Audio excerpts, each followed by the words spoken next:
Welcome to the Tournament Poker Edge podcast, brought to you by TournamentPokerEdge.com, the only podcast dedicated exclusively to poker tournament strategy. Now here's your host, Clayton Fletcher. Hello once again, everybody, and welcome to the Tournament Poker Edge podcast. I'm your host, Clayton Fletcher, and I am in gorgeous, serene Medford, Oregon. Happy to be bringing you yet another edition of the world's longest running tournament podcast, poker podcast strategy thingy ever. I'm not alone today. I have one of my favorite people in the whole poker world. She is an Ignition pro, by the way, an ambassador for the Ignition family of poker websites. She is a professional cat lady / poker player with over $150,000 in tournament earnings, including one World Series of Poker final table. You also probably know her as the poker star Loose Cannon from The Big Game, the remake of The Big Game. You guys know I'm talking about your friend and mine, Nikki Limo. How are you, Nikki? Hey, Clayton. Wow, that was quite an introduction. I'm glad you got all my titles in. Yeah. So how many cats are there and how important are they in your life? First question. 4 cats. I never intended to be a 4-cat person, lady. It just kind of happened with the cat distribution system, but they're very important to me. They keep me going.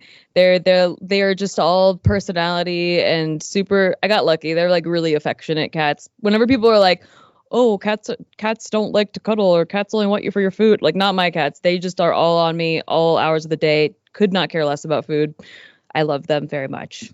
I guess I love my husband too. He lives here. Oh, right. I forgot to mention him. Yeah, he's here somewhere.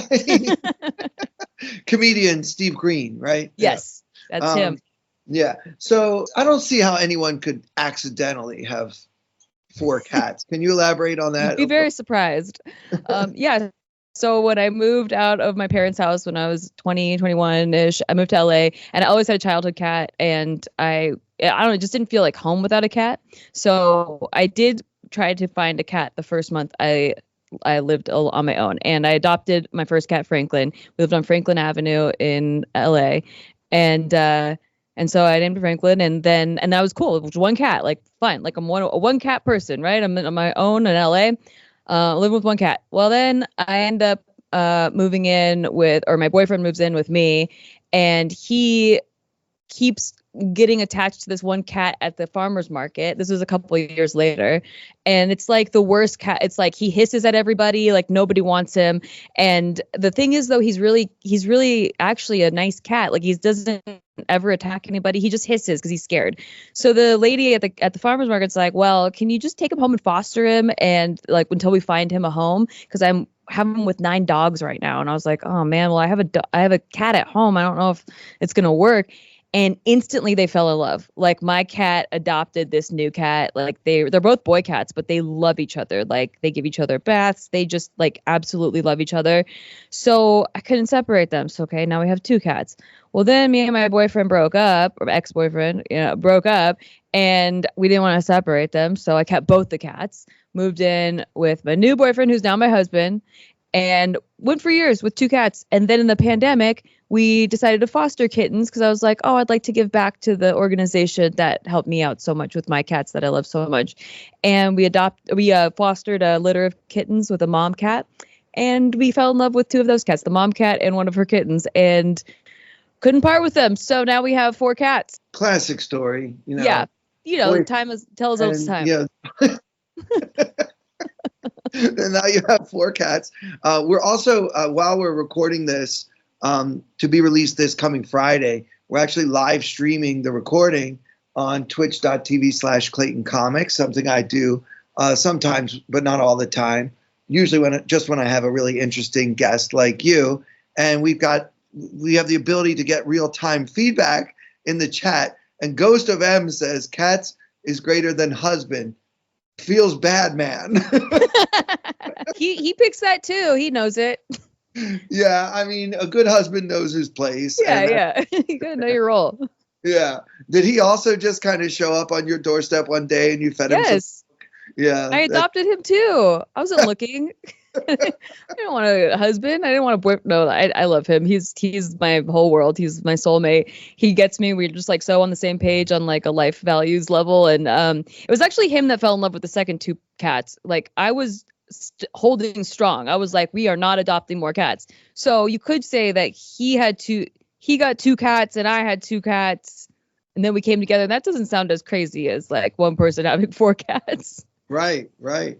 So are you living in Las Vegas right now? Yes. Yeah. And so you probably have to travel a lot for your different poker responsibilities and stuff. Do your cats and or husband get to go with you when you go on the road? Like I know you just went to London. Did you have to go alone? Did you bring the cats? Did you bring the cats and or the husband? Well, I had to choose between the cats or the husband for the London trip. So I brought the husband only because I didn't think my cats would carry my suitcases to the airport. I normally leave both of them and all of them at home because it's just too chaotic. He has his own schedule. He goes like once a month to LA to shoot stuff, and he has a crypto stream that he runs here in Las Vegas. And so I don't like to bother him where I've gone for like a week at a time. And but I will say it's very hard for me to put my suitcase in the overhead compartment, and he's 6'4", so having him around has some pros to it, and making him lift heavy things is like his favorite thing. Yeah, I mean, masculinity itself may be toxic, but you know, being big and strong and tall can come in handy once. Give me all the masculinity. I'm here for it. Well, I hope so. If you're in the poker world now and you come from a comedy background, so you've been one very male-dominated world to the other. Talk me through real quickly, Nikki, for those who don't know your backstory. Like you were a comedian and you were an actress and you did improv and all that. And then how do you go from that to becoming sort of a YouTuber and an influencer? And how did you end up in this wild world we know as poker? I don't know. But it's very similar to your background, Clayton. So I think you can relate a little bit, other than the YouTube step that came along like a little bit later. It wasn't around when I was growing up either. Now it's a whole career. I've given talks on panels at colleges that like study social media. It was not around when I was growing up. We like we had dial-up internet. You know, we had MySpace after I graduated high school. So, you know, I'm pretty up there in age, but I was pursuing traditional acting and doing stand-up, and stand-up was kind of like, you know how you're waiting for roles and it's like, well, you're not in charge of when you get cast. Like you can only do so much to do work. Well, stand-up is like, I get to perform in the interim and at least like I'm creating something, right? And that's kind of what the YouTube community was doing at the time. So I needed footage for my demo reel, and this one YouTube channel had really high quality cameras, which was rare back in 2008, 2009. Like people just did not have 4K cameras on their phone. Like people barely had camera phones.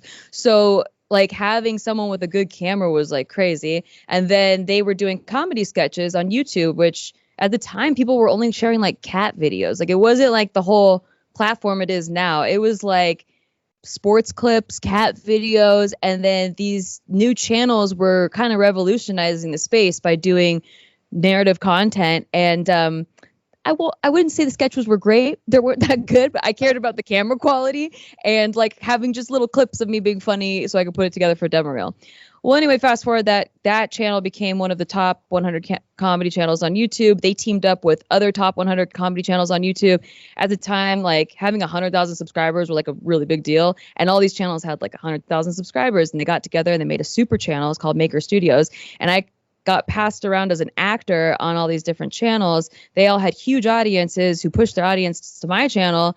And I had about 50K subscribers before ever having any content. And then they all were like, you have to make content. I didn't know where to start. They just kind of like pushed me into it. And then I figured it out. And then I started doing YouTube. And then YouTube was more fulfilling than acting at a certain point because of the way that it evolved. You could like create your own stuff. You didn't have a boss. You didn't have to wait to get cast. And sponsors started coming in and paying a lot of money, and then it became like a job basically. And then Instagram came about, and then they started monetizing that. Now all these platforms are monetizable, but back then like it took a while. Like it was a big process before. You had to apply to be a partner. You had to have referrals. You had to have all kinds of stuff. So it's been a kind of a wild journey because I was kind of like part of the trailblazing crew that we didn't know what we were doing or where it was going to go. We just kind of wanted to make shit. And it was nice that like people wanted to collab, people were just in it for the creativity. Now people are like, oh, it's a business. They understand, they go in knowing it's a job. We didn't go into it knowing it was a job. No one was getting paid in the beginning. And then I did that. And then I started doing podcasts because the YouTube started rewarding long form content more so than like short comedy sketches. So you went into vlogging and I went to podcasts and was doing, our podcast is called Shit They Don't Tell You. You can check that out. It's like mostly like life advice, like shit that we wish they would have told us. And then we learned the hard way and then we like kind of help other people with it. And it's comedic because my husband's a comedian. And then I started a girls podcast. I started a lot of podcasts and then we moved to Vegas. I got into poker before we moved to Vegas during the pandemic, and I moved into our house in Vegas is right across the street from Chris Moorman. Now, as you know, like he is like a really big online professional poker player. He's like huge. I think at one point he was the #1 online player in the world for like 5 years. I didn't know who he was. I only played cash at that time. I didn't know any of the tournament world. And so him and Katie Lindsay, his wife, introduced me to like all the ACR pros and kind of like, I don't know, showed me around the tournament space. And at the time I was looking for a tournament coach because I wanted to try playing a WSOP without like not knowing what I was doing. Like I wanted to be like fairly competent. That was my goal, was just to be fairly competent, sitting out down at a WSOP table and then like post my first cash. Like, ooh, I cashed, like I get to put a thing on Hendon Mob. Wow.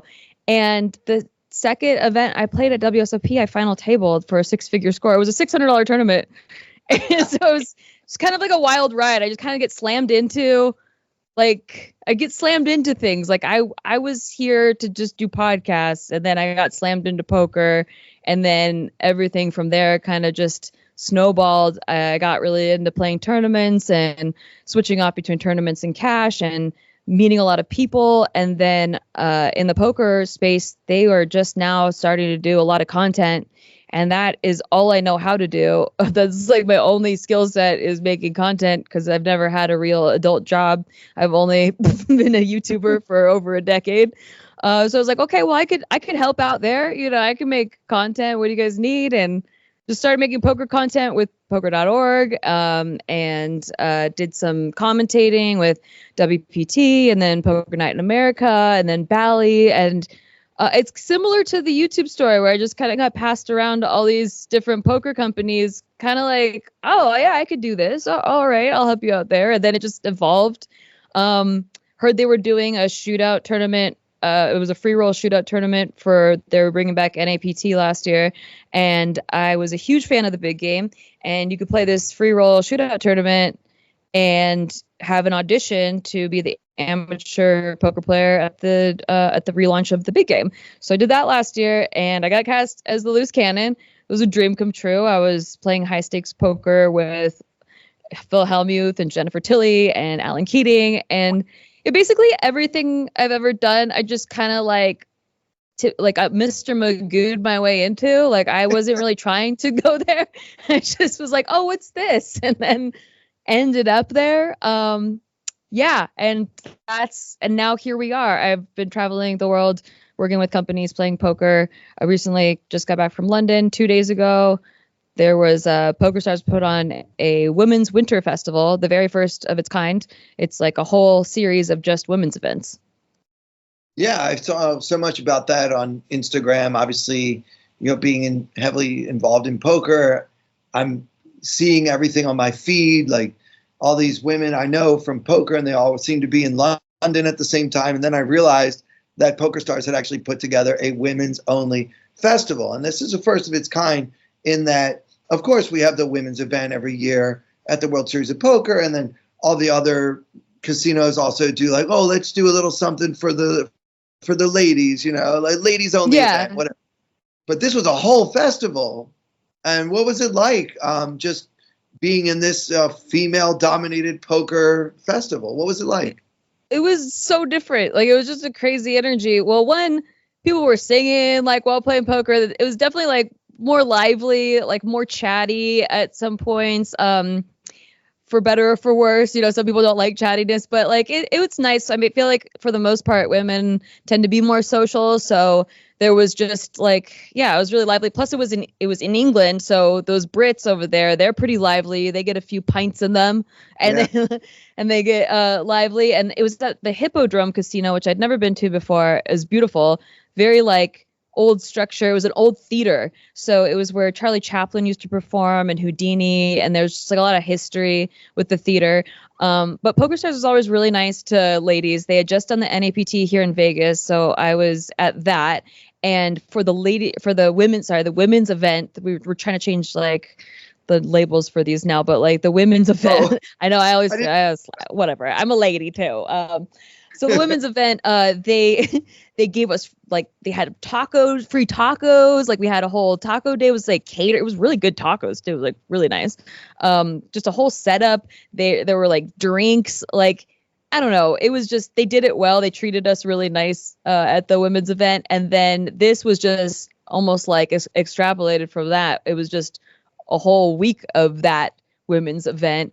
And they got us all tickets to Magic Mike on the last day. We got to see that show. It was that was a really great show. It was, I would say, Cirque level good. I was not expecting that. I thought it was going to be a cheesy strip show, but it was a whole like production, very, very talented acrobats and dancers and actors. So that was like, it was really cool that they was just like, all right, now all the ladies are going to, the Magic Mike show. And you kind of forget you're at a poker tournament sometimes. Felt more like a bachelorette weekend or something. Yes, it did feel like that. And then they did a 50-50 event where you got to play with guys. But it was the very first time they tried something like this where you had to register with someone of the opposite sex. So it was 50% male, 50% female field.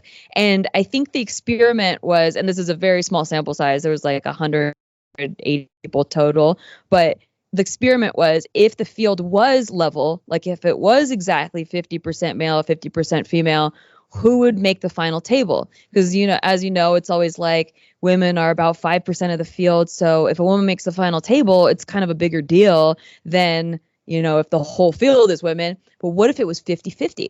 And it's surprisingly, well, maybe not surprisingly, but when it got down to 100 players, there were exactly 50 males and 50 females left. So at half the field, exactly 50-50. It was pretty crazy. And then at the final table, I believe it was 5 males, 4 females. So pretty much 50-50, which small sample size again, but kind of cool to see that, like, does it matter? People always have that argument of like, can women play poker? I think I just refuse the whole premise. It's just like, are women funny in comedy? Like, where I'm not going to engage in that argument. But, here was like the first kind of foray into these experiments of like, well, if we leveled the playing field, who does make final table? Yeah. What about, can women pick up their luggage and put in the overhead rack? Definitely not. Not that one. Cannot do that one. I was just trying to copy your voice that you did there. It was a spot on impression. Now, you and I played together in a tournament. I think you may not have known who I was, or maybe I didn't know who you were. Do you remember this story? Yes. I mean, I listened to your voice. So the first year of playing, I listened to Tournament Poker Edge podcast every single time before I went out to play a live tournament. It just kind of got me in the zone. I'm thinking of hands. I'm thinking of how I would play the hands. And it just like really got me in those. So I had heard your voice for almost a year before we played together. But I didn't really know what you looked like because I had only just heard your voice. Right. Yeah. And so we played together at the WPT, the Prime here. It's almost exactly 2 years ago. And I didn't know it was you. You messaged me later, or I messaged you, and you were like, we played together. And I was like, oh, you were in this seat, and I didn't know it was you. But yeah, you didn't talk. So I'm sure if you would have talked, I would have recognized your voice. But yeah, you didn't say anything. Yeah, I think that you had given us a shout out on your Instagram or something. Like, yes. I was listening to my Tournament Poker Edge podcast, and I was like, I know this girl because I was just at her table last week, and that's when I realized that you didn't know that was funny because I remember I think we had a stare down at one point or something. Yes, you did. Yeah, that's why I remembered you. I was like, oh, you were the guy. And I was like, what did you have? Because I remember the hand too. But so Under the Gun had opened. Everyone was short stacked. I had 20 big blinds on the button, and Under the Gun opened, and you flatted in middle position, and I had pocket jacks on the button, and I jammed. And you Under the Gun folded, and you tanked, and you stared at me for so long. I was like, what did he have? Because you tanked and you ended up folding. But it was hard because, yeah, I had jacks. So it was a good fold. I wonder what I had. Your pocket nines. Oh, I did have nines. Okay. Yeah. I mean, that's why just flatting in that spot is so brutal in my shoes. Well, nines is one of those hands that I feel like you can't play them wrong. Like, if you raised, if you called, probably right. And Under the Gun open, that's pretty strong. I think I would flat nines in middle position. But it kind of tells the whole world what I have. So if I flat nines there, I have to also flat kings or something, at least some time, right? Because otherwise, Nikki can just wake up behind me with anything and be like, well, I'm going to squeeze this. That's true. It does depend on table dynamics too. A lot of times at these big field mid-stakes tournaments or low-stakes tournaments, people aren't squeezing, so you can kind of get away with seeing a flop. But, I mean, jacks, I just have to jam there. But if I was a big-time squeezer, maybe I do it with king nine suited or, something less. I'm just sorry about the death stare because I remember the intensity of that situation. I think we were both... You had sunglasses on too, I believe. No, I would never wear sunglasses. It was a hat then. You had a hat. I think you had a hat on, actually. I did have a hat. Yeah, I remember that. But then, I was like, oh, that's so cool that she is a podcast listener. And then I almost felt bad about the intense moment that we had there. But, no, never feel bad about that. I think it's fun. That's part of the fun of the game. I love playing live. I love the stare downs. I usually wink at people. I usually do something fun. You did not wink at me that day. You looked scared. No, I was having a bad time that day because I don't know if you remember, but I like to late reg tournaments. I don't like to start on time, but I like to late reg around 50 big blinds, around 50 big blinds, maybe the lowest 40, right? And I got there an hour after it started, and the alternate list was at hundreds of people. It was hundreds, and it took all day to get a seat. So by the time I got in, I only had 25 big blinds, and I felt terrible because I sold action. I ended up refunding everybody because I sold action, but I didn't mean to come in at 25 big blinds. And so, I just was playing short stack immediately. And then I don't think I made it very long. I think I lasted an hour, maybe an hour and a half. Well, if only you could have gotten me to call with my nines. Yeah, exactly. Why didn't you double me up? Rude. Rude of you to make a good fold. By the way, I think that's really nice you refunded people. I think when people buy action, they understand one of the variables is that there could be a super long line for late reg. I mean, nobody knew in that year how popular these win tournaments in December were going to be, right? They really did it right the year after. So last year was the second year, and there was no waits. There were alternate lists, but I don't know if you were here last year. Yeah. But it was it was great that it was super smooth. They do a good job at WPT, but the first year it was pretty bananas. They didn't know how many people were going to show up. It was the first time that they ever did one of those, the winter WPT at Wynn. Yeah. Well, I remember they had started advertising how they were going to have I don't remember what it was. I think it was a $10 million guarantee the first time around.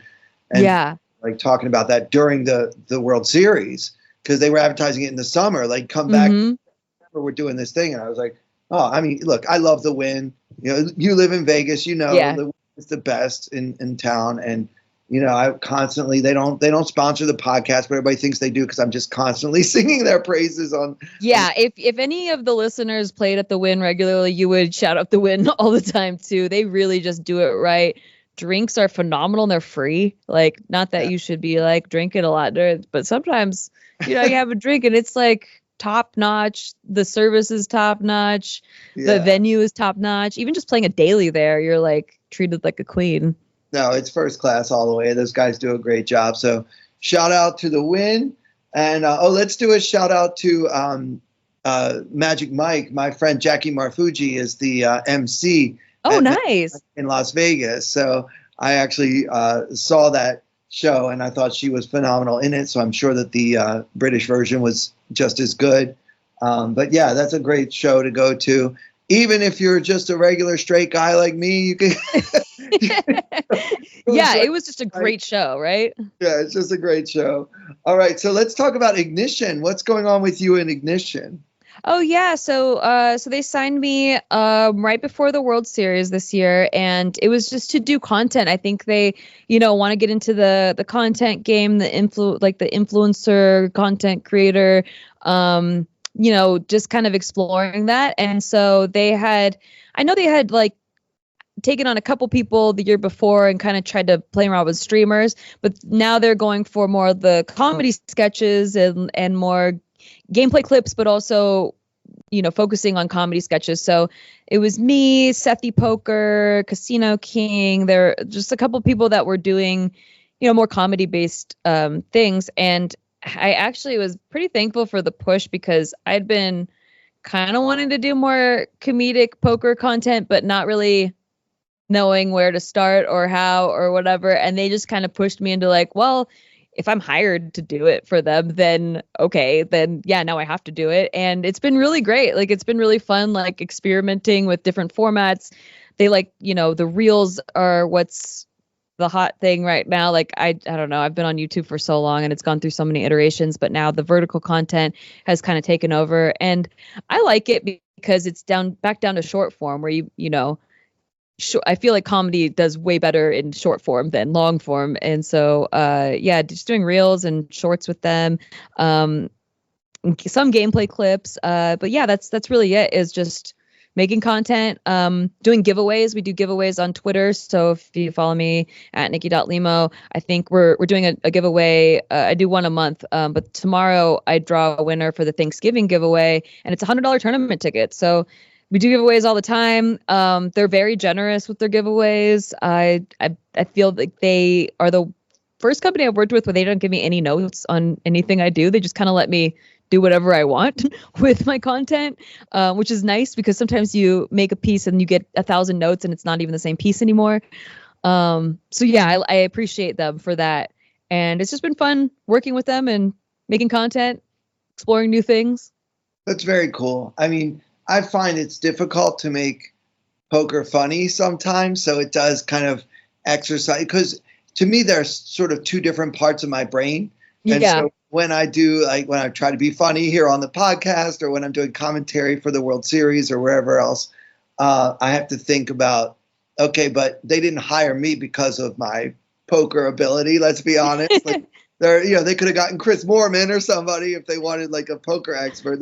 They're hiring me because, I know a little bit about poker, but I'm supposed to be a comedian. So it's like, it's hard. I agree with you on it being different parts of your brain, because like when you're locked in, it's the analytical side kind of takes over. You're thinking of spots, you're thinking of all you studied. And so, switching back and forth between the two, you're like, okay, so now I'm supposed to be more entertaining, be more like, don't talk too technically, because that's the other thing that I forget. You sometimes forget, like being in the poker world so long, like even just within the first year, all the terms that you use that seem so normal because you're surrounded by poker players, even saying things like, oh, I barreled the turn. My husband will be like, what's barreling?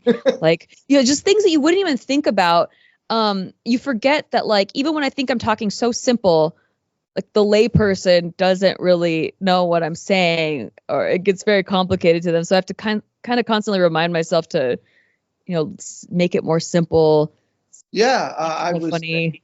Very much. I was talking to someone that I know who has played poker before, and I was, playing in a casino somewhere, and he said, "Well, how was the cash game last night?" I was like, "Well, I had to switch tables because there were like 3 walks in a row."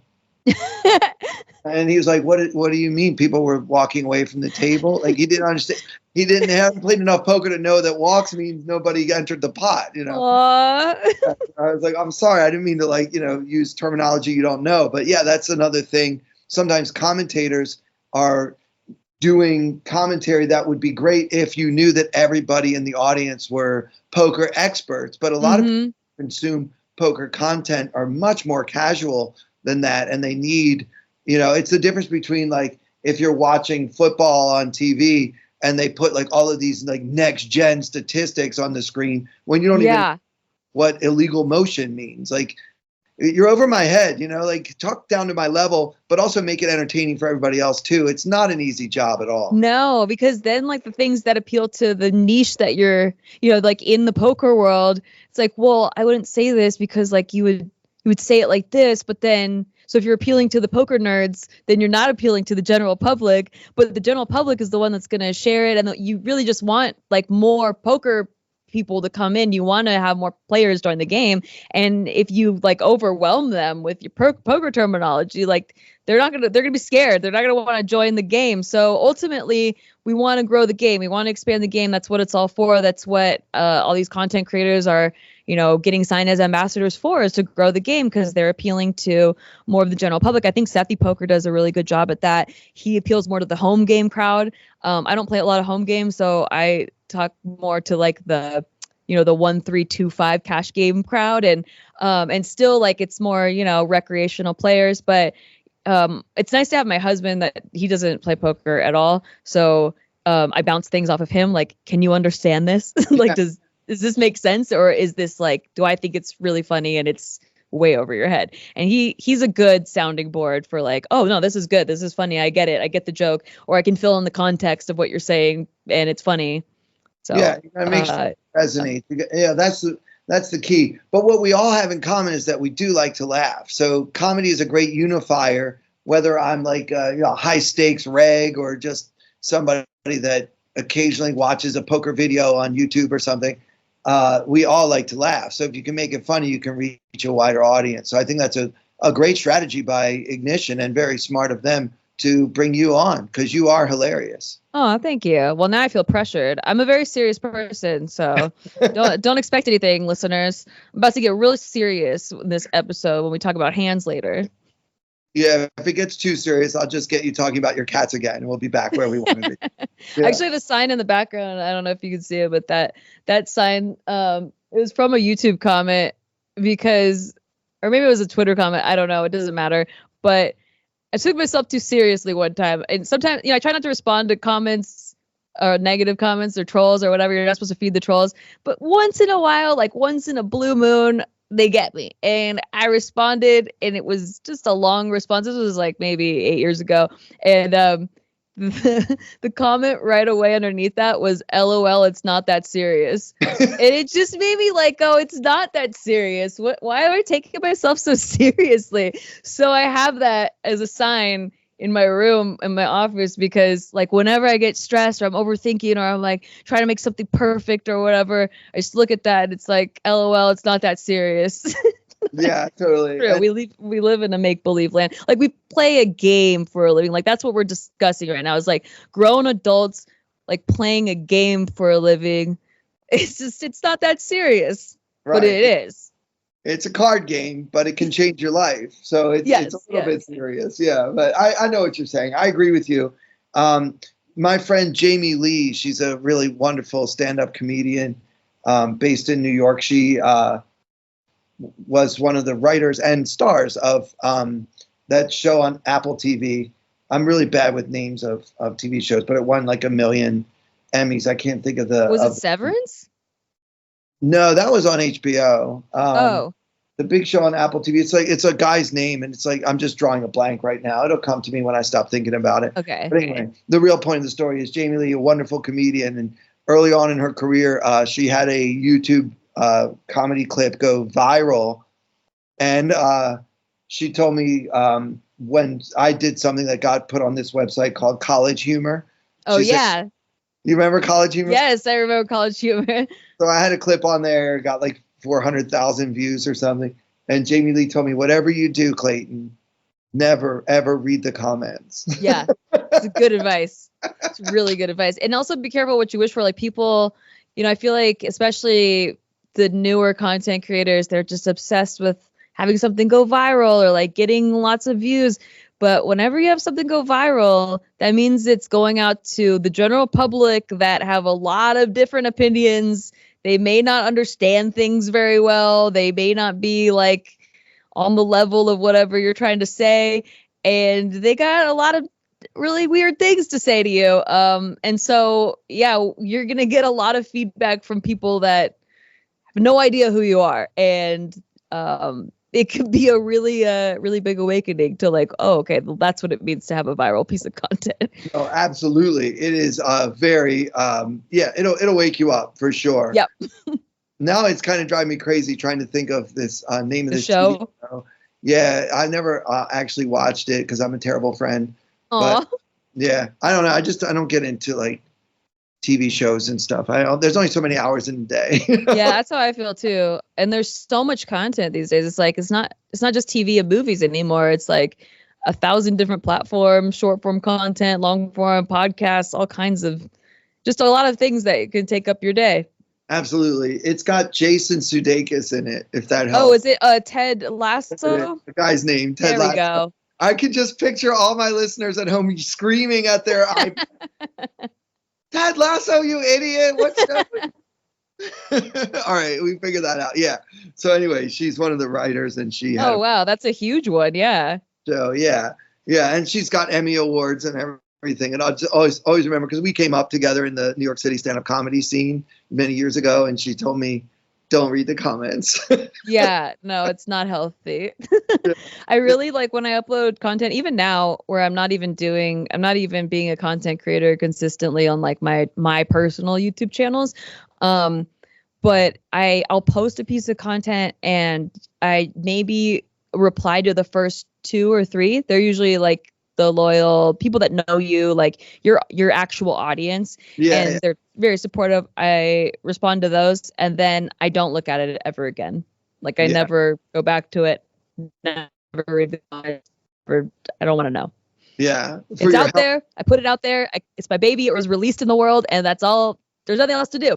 That's it. I mean, it's none of my business what people think about my work, Let them say it behind my back. It's fine. So exactly. I promised you I wouldn't keep you that long, but then you're just so easy to talk to, Nikki. We're running late. I'm sorry. I hope you don't have anywhere to be. Oh, I got lots of time. Okay, good. I'm very happy to hear you say that because I want to talk to you about how you study. I mean, my listeners know that I'm into GTO Wizard. It's just the best tool that I've ever found to improve my poker game.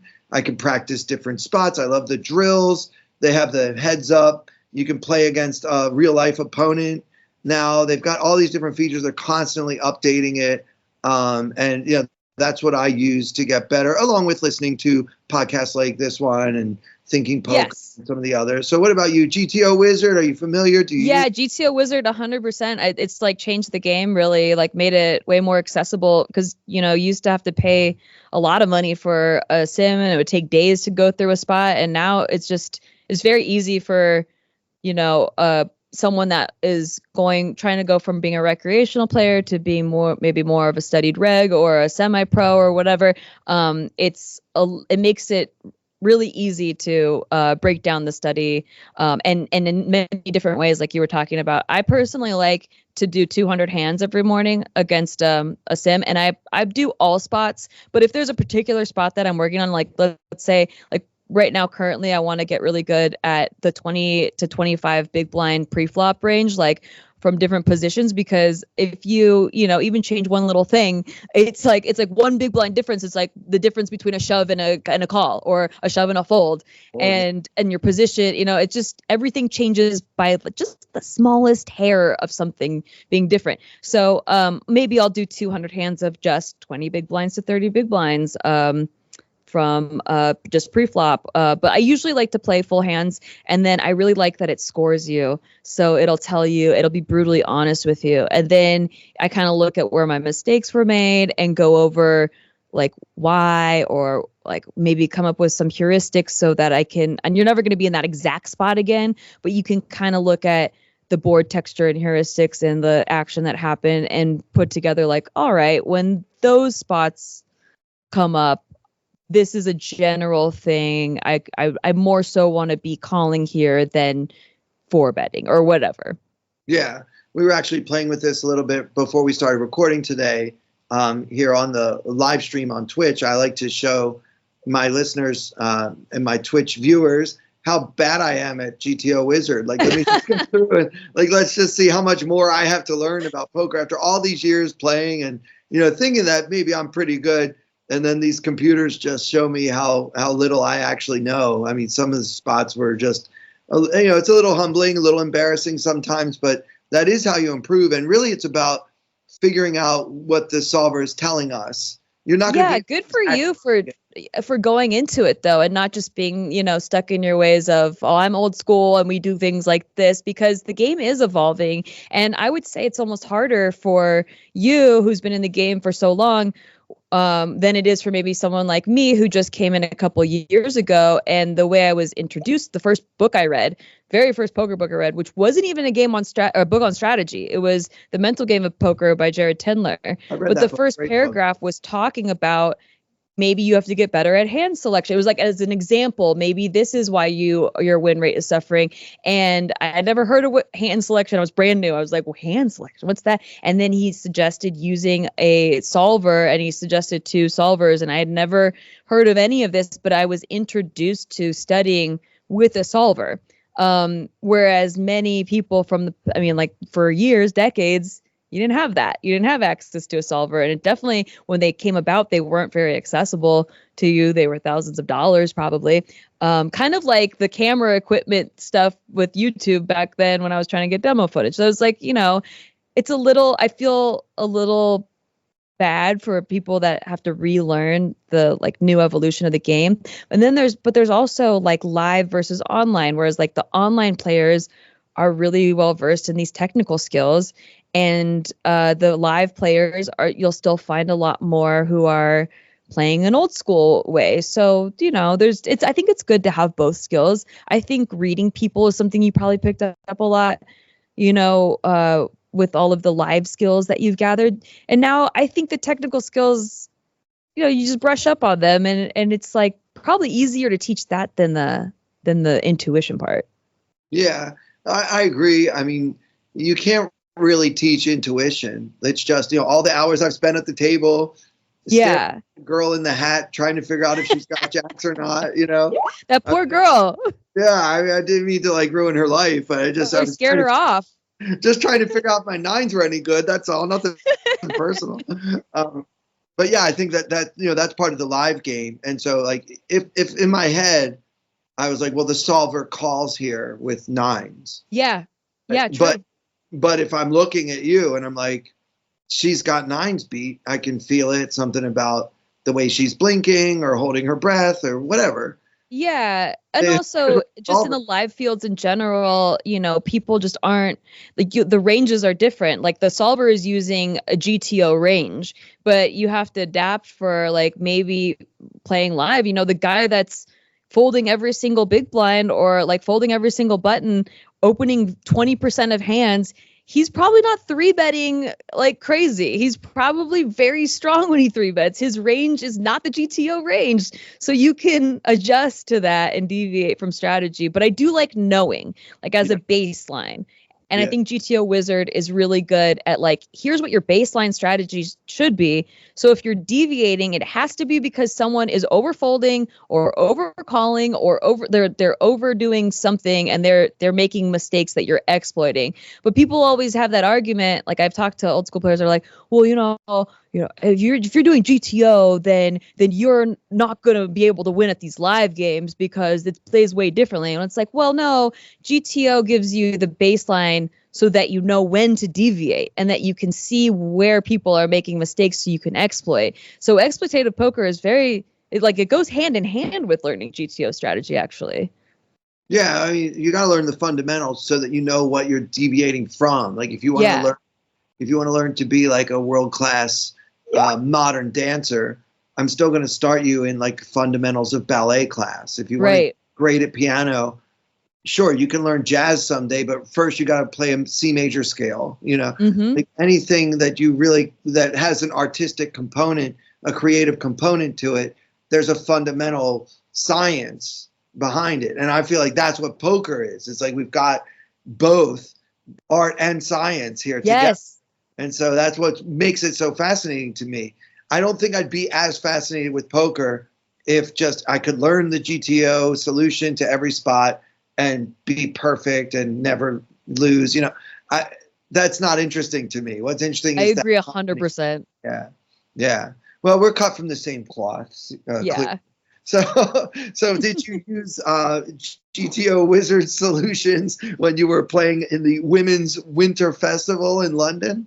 I didn't cross-reference this particular hand on GTO Wizard yet. I have a study group, but I ran this hand by Spraggy, actually. And so I think that's very close to running it by GTO Wizard. He's like very wizardly. We're going to find. Yeah, for sure. Yeah. But yeah, no, I haven't actually ran this spot through GTO Wizard, so it'd be interesting to see. Why don't we go through it together? We won't do you know why? You know what? Sorry, I didn't mean to cut you off. So the one thing about GTO Wizard and playing live is that when you're playing like low stakes live tournaments, it goes like open, call, and GTO Wizard is like, what? Like, nope, we're not. These many people can't call. Yeah, we do heads up around here, okay? yeah, exactly. So you have to kind of like do some hacks to like let it accept your how many with action was actually like. If you still listen to the podcast, Nikki, you know that I always have to do those hacks because I try to run low stakes tournament hands that I play, and they're like, well, we got 4 callers, but let's pretend it was just one so we can do this. Yeah. All right, so why don't we go through it? And every time it's your turn to make a decision, before you tell us what you actually did, let's talk about the thought process and go through it, like inside the mind of Nikki Limo. Okay, perfect. So I get to justify things. Yeah, I want to hear what you're thinking before you actually tell us what you did. And maybe I'll chime in and tell you what I would do, what I think. So I would love that. What was the buy-in and what kind of tournament was it? Ladies only? Yes, this was the Women's Winter Festival in London last week, and this was their main event. It was £400, which is like $100,000 US. So it was, roughly. Yeah. No, the conversion rate is pretty intense. It's 1.29. So I guess that's like 500 something, like 525 US dollars, whatever. But this is the main event. So you have a lot of women there. There's a huge range of anywhere from pros, because you have like Maria Lampropoulos in there. You have Jen Shahadi in there. You got Vanessa Cade in there. So there's pros, and then that are used to playing way higher buy-ins. And then you have like a huge range of amateurs who made, some of them, this was their first tournament. There were passport winners. There were people that won packages. So there was the whole gamut of players. And maybe I should have kept that in mind when I first sat down, because I wasn't really thinking that way. This was the first tournament I got to play. I'd already been in London for 3 days. I was working with poker.org and mostly doing content. And so now I finally get to sit down and play my first hand of poker. And I buy in. I like to late reg. So I late regged at 60 big blinds. And that was, I'm going to just say that was the effective stack in that hand, because it was like level 3, level 4. It was still kind of early in the tournament. And I sit down and I started in the small blind, so you're not allowed to get dealt a hand. So effectively, my first hand was this hand in the button. So I just sat down, right? I've seen one hand play out, but that's not enough context. I have no reads on anybody, have no idea. Don't recognize any of the people at my table either. They complimented me on my nails. They were very friendly. So very like nice social bunch. But that's about it. Don't have any reads on anyone. Okay. So, the under the gun +1, like early position, opens. She opens a 2.2 big blinds, or maybe, did I say 2 big blinds in the hand history? I think it was, yeah, it was about 2.2 big blinds. Okay. The hijack, let me just pull this up so I don't mess anything up. I want to tell you exactly what happened because I wrote it down. Oh yeah, okay. So yeah, so is the low jack. Okay, the low jack opens 2.2 big blinds, and she's been quiet. That's the only read I have on her, is like she's very quiet. So maybe we don't know. She's earlier position. She's So not one of the ones who complimented your nails then? Or? Yeah, and not loud, not chatty, like right. Very quiet, kind of serious player. Okay. Okay. 2.2 big blinds. The hijack calls, the cutoff calls, and now it's us on the button with King 8 diamonds, both diamonds. So cute little suited king. Yeah, sure. I mean, we're in a multi-way pot. We've got a hand that can make a very strong flush or something, right? It's obviously not a great hand, especially multi-way, but I don't blame you if you called. I don't mind if you folded, and I like it if you 3-bet, because in this way you can build a pot on the button, take control, get checked to a lot on the flop, possibly take a free card if you want, or maybe, bet into them if they check to you on the flop and you either make something or just want to start trying to, wrestle this pot away from everybody. So I mean, I think any play is justified, but I would usually fold, but my second choice would be to 3-bet. Yeah, I think that's my thought process too, would be, okay, so it's either 3-bet or fold for me. I maybe would call if there was one opener and no callers. Like I would call there on the button. But because there's already 3 people in the pot, I'm either going to squeeze and try to isolate so that so that the blinds don't squeeze, but 2, so they also don't flat when we go 5 ways to the flop. That's just a ridiculous amount of people in the pot. I'm in position, so I figure even if I narrow it down to just like 2 people and then we go 3 ways, that's fine as well. So I decided, because I'm on the button, I have positional advantage and I want to play. So I'm going to set the tone immediately and I'm going to 3-bet. So I end up 3-betting to 8 big blinds. In hindsight, I feel like I could have gone a little bigger here, maybe to 10 big blinds, just because there were not just 1, but 2 callers in the middle. But, we're in position. You go a little smaller with the 3-bets in position. And I decided to squeeze to 8 big blinds. The low jack opener, thanks for a little. Yeah. We're just going to jump in here. I feel like the 8 big blinds is just never going to win the pot, which is not the end of the world. I mean, notice when I said my rationale for wanting to 3-bet, I didn't really include take it down. Like, I don't expect you to really take it down very much.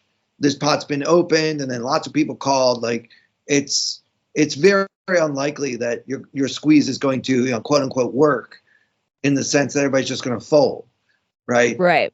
But if you only make it 8 big blinds, then it's almost certainly not going to happen, right? So I would say my sizing here would be probably like 13 big blinds. Ooh. Because I'm either going to win the pot or get heads up. Probably I won't get 3 callers if I make it that big, right? Yeah. But the 8 isn't bad, I don't think, because we don't really mind. We know we're probably going to get action.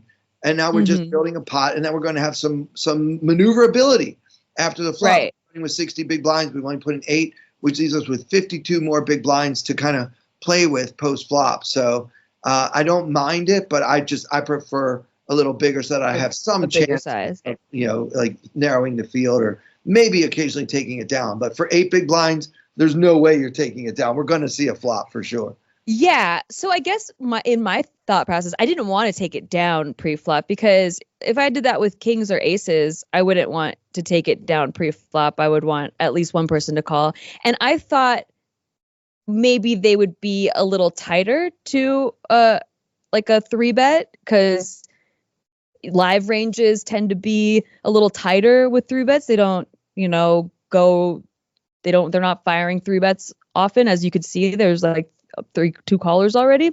So I thought, well, if I squeeze, I would go 10 maybe, but but I felt like that was enough to scare the two callers away. And I kind of just wanted to get heads up with the opener and play like a 3-bet range. So not like playing my hand exactly, but the whole range of what I would 3-bet with. And that's a lot of strong hands too.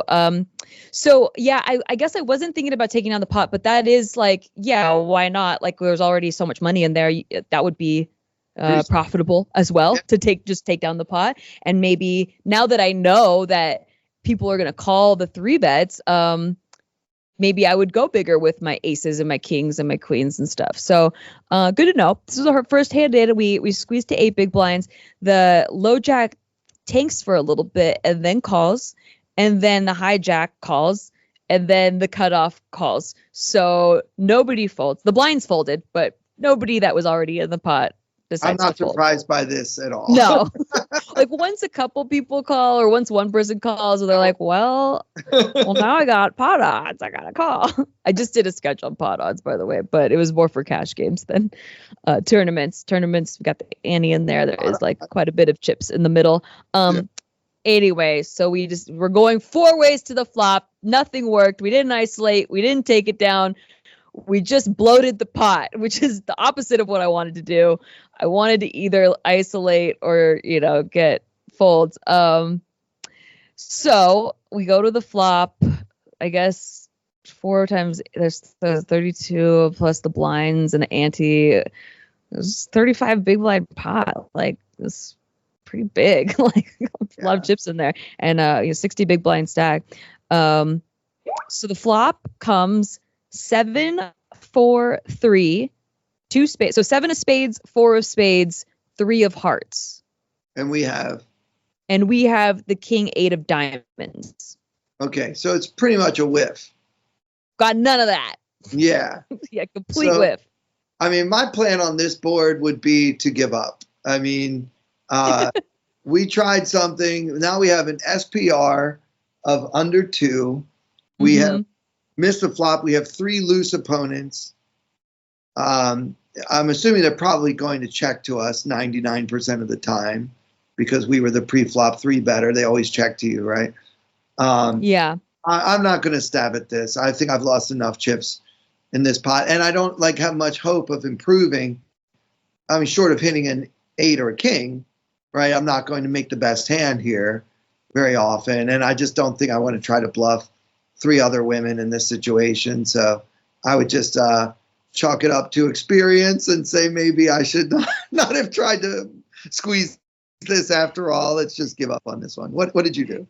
Yeah, especially when I don't have reads on any of these people, other than now I know that they would all call this a 3-bet pre-flop, and a 7-4-3 flop hits their range so much better than my 3-betting range. Unless I had there's 2 spades on the board. Maybe I have ace king of spades. That's about it. Like even my overcards, even my like queens, I don't feel good about. No. My overpairs, because they have all the sets. Like I'm not 3-betting with pocket 4s. I'm not 3-betting with pocket 3s. I mean, some people at some stacked ups maybe, but 60 big blinds, I'm not doing that. So they just hit this board so much better than I would. Now, if it was 3 ways or less, I might bet small just with range in this position. But 4 people, can't take a stab at it. It does check to me, and I check it back, so it checks around on the flop. Love that. So thank you. Yay, we get a check. Turn is the 8 of hearts. So now there are 2 hearts. There's also a straight on the board. Like anyone with 5, 6 now has the straight. I hate it. I hate life. I do have top pair now because we have king 8 of diamonds, but I feel gross about it. I don't like any of it. It's just not fun. There's 2 flush draws. I hate it a lot less than you do. That's good. Yeah, because we, especially if they all check again, it's unlikely that somebody who can beat a pair of 8s would check again. I'll tell you why I hate it, because now I picked up equity and I can't fold if someone bets. So it's I have top pair now. If I had, if I turned middle pair or third pair, okay, I could easily fold that. But now, no, I got top pair, second kicker. And even though it sucks and I hate everything about it, I'm not going to fold, especially for the right price. So that's why I hate it. Because this is not a good board to just have top pair with. But yeah, so the low jack checks, and the hijack decides to bet 12 big blinds. That's a pretty decent price. It's less than half pot. It's like a third a pot. So, I mean, that's what I mean. I can't fold top pair to a third pot bet. The cutoff folds. I would call out. Yeah, I would call that one fold. Call. We're locked in. We got to call. We're not gonna raise. Got showdown value. What if they're stabbing at it with one of the flush draws? You know, like what if they have Queen Jack of Hearts, Queen Jack of Spades, Queen 10? You know, there's so many hands that now we're beating with showdown value in the GTO world. So say, maybe they have 9-8 suited, right? Yeah, exactly. Maybe we have them dominated. You have to call. I think a third pot, even though it's pretty strong, betting into 3 opponents. Yeah. This card is. I agree with you. Now I do hate it. Now that someone bet, I do hate it. I don't. If they all check to me, I would probably bet it if they all check to me again. Yes, agreed. And I would feel pretty good about it because not only can I have top pair, which I have, but I could also have a lot of overpairs. And I don't think anyone's strong enough. Maybe they have a flush draw, but I don't think that they'd be that strong. But no. So yeah, when they bet into us, it's less exciting. But we're gonna call. That was a great bet size. Good price. I'm gonna say, why did I 3-bet with King 8 suited? Yes, on the first hand in. Maybe I could have just folded and watched how everyone played.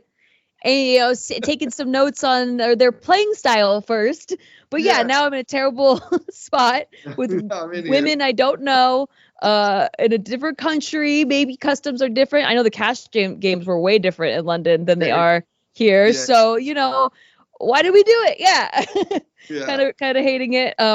But one thing good about being in position is we could always make a good hero fold at some point and save our tournament life and go, okay, we learned from that hand. We're not going to do that again. But so we call here. The opener, that low jack opener folds, and the who's the other one? The cutoff folds. So we're heads up to the river. Okay. So it's me and the hijack heads up to the river. The river is an interesting card. The river is the 8 of spades. So now the obvious front door flush draw came through, but the board also paired, giving us trips. I hate it. Okay. Do you hate it enough that if your opponent checks, you're going to check behind? I genuinely don't know. I'd have to make a live read on the spot, I think, because I don't know, certain players might go for a check raise there. I guess I would bet and then fold to a jam. I think I would, if it checked to me, I would bet and fold to a jam. That's not what happened, though. The hijack bets again, but they bet the same bet of 12 big blinds, which is now less than a quarter pot. It's about a fifth a pot. Seems like a block bet, right? If it's a block bet with a hand we can beat, it's unlikely we can get value by raising. Right. So it's really a question of, can we actually fold 3 of a kind at this point? And I don't think we can. I think sometimes opponents going to have ace 8 and just be scared that we made a flush. They have 3 of a kind and they just don't want to, that's kind of the hand that I'm most afraid of, to be honest, is an ace 8. I don't believe our opponent would make this bet with a flush, nor with a hand that could beat a flush. Not knowing anything about this woman, I just think that she would have been a little bit more greedy if she had a monster, right? So it feels like you say, it's probably a block bet / value bet. And it feels kind of like an 8, even though it's hard to have an 8. When I have an 8 and I see an 8, it feels that's kind of the strength that we're looking at here. But it could easily be a slow played pair of aces. It could also be, there's a lot of hands we can beat. There are too many hands that would play this way that King 8 is ahead of. So I don't want to fold, but I also don't want to raise. I just want to call and hope I'm good. What happened? Yeah, I agree with you there, especially just not really knowing how anybody is playing or what their ranges are, what bet size. Like, I don't have any bet sizing tells yet because I haven't seen any showdowns with anybody. But I agree with you that like trips is now downgraded to like not that great of a hand when the straight is there. It's a paired board. The flush now came in.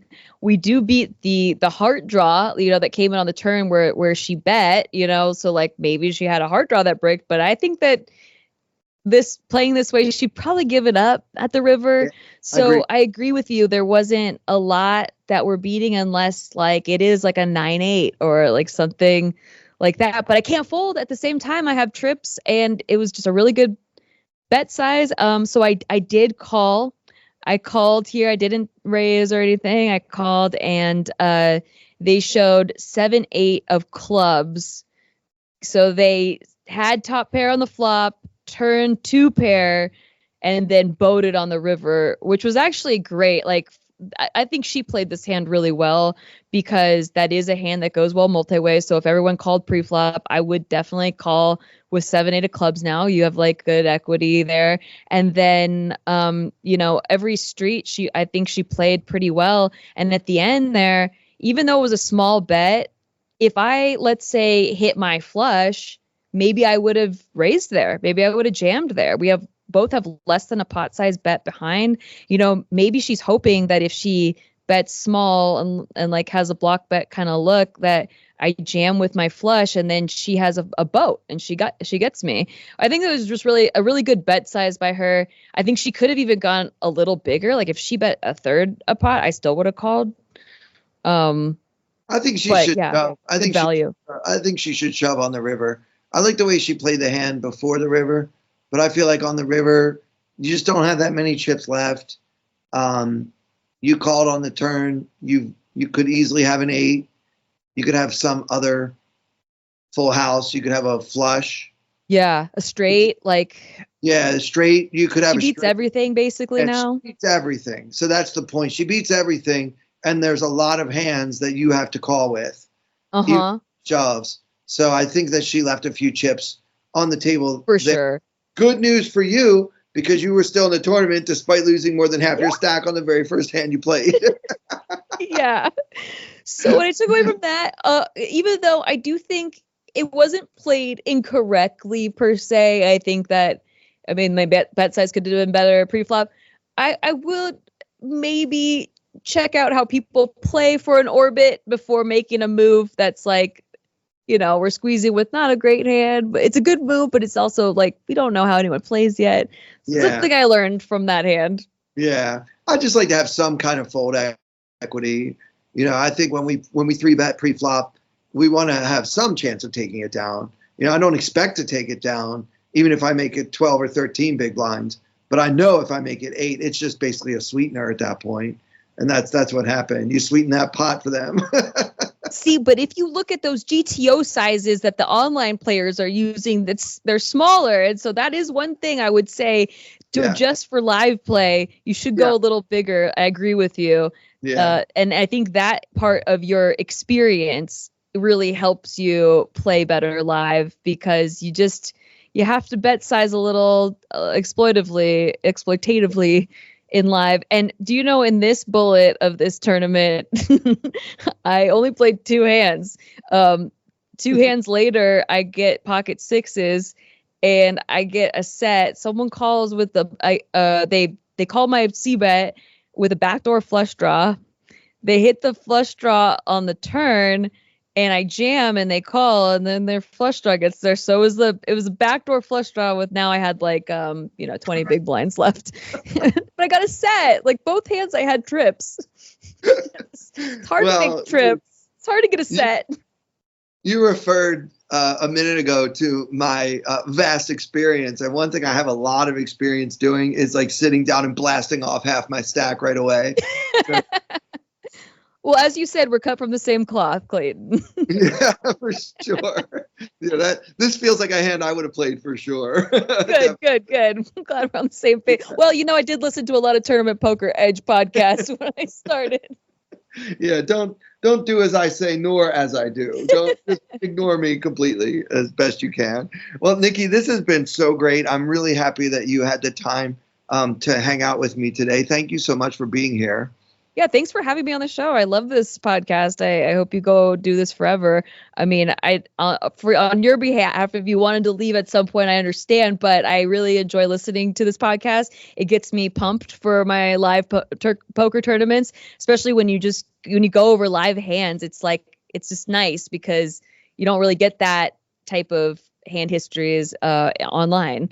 That's true. So it's nice. It's nice to vary your studying. Yeah, and it's fun to talk about the opponents and what they look like and whether they complemented your fingernails. And, it's just live poker is infinitely more interesting to me. And that's where I started. I mean, I guess when I first started is around the time that online poker got started.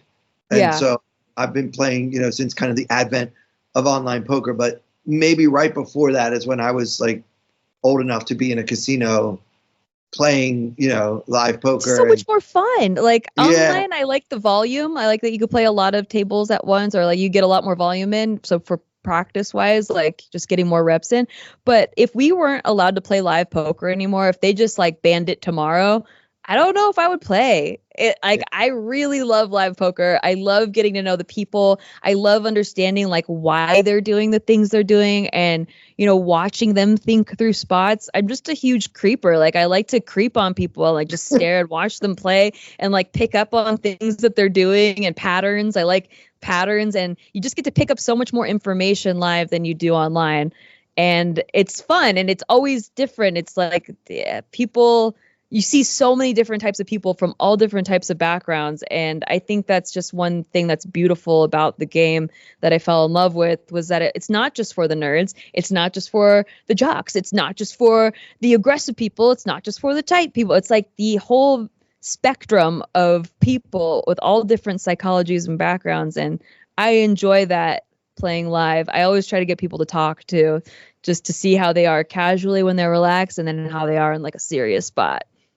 Yeah, but also, let's be honest, like we like to talk to people at the table to get those reads and see how they are when they're serious or whatever. But it's also just, it makes the game way more fun if you're having conversation and being social and just, getting to know people. If you're extroverted, like warm people person, then that's, that's the main reason I do it. Like, does it occasionally help me get a read on something? Yeah, okay. But that's not really why. No, it's really because it's fun. And I enjoy the needles. I like fun needles, not like mean needles, but like fun needles. Like if I'm in a serious hand with you, like let's say we know each other now, or we talked more at the table, like during that spot where you're staring me down, I'm like, what do you have, Clayton? What do you got that it's so hard to fold, huh? Like, just little pokes and needles are like so much more fun than throwing tomatoes at someone online.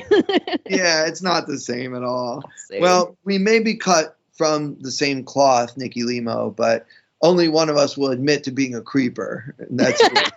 So, that's me. That's you for sure. I will stare at you. Yeah. Tell people where they can find you.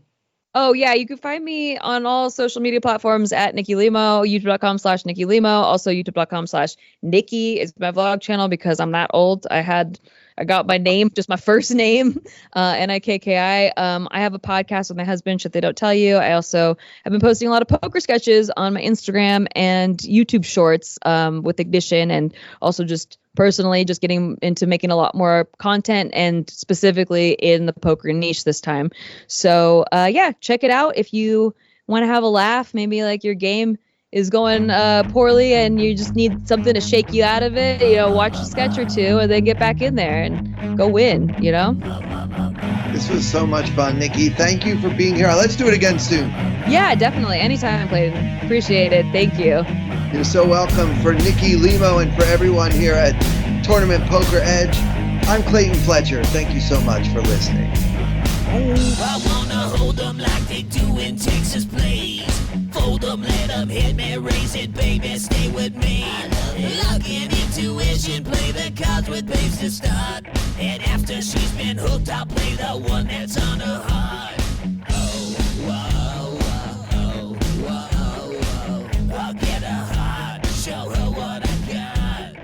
Oh, whoa, whoa, whoa, whoa. I'll get her heart, show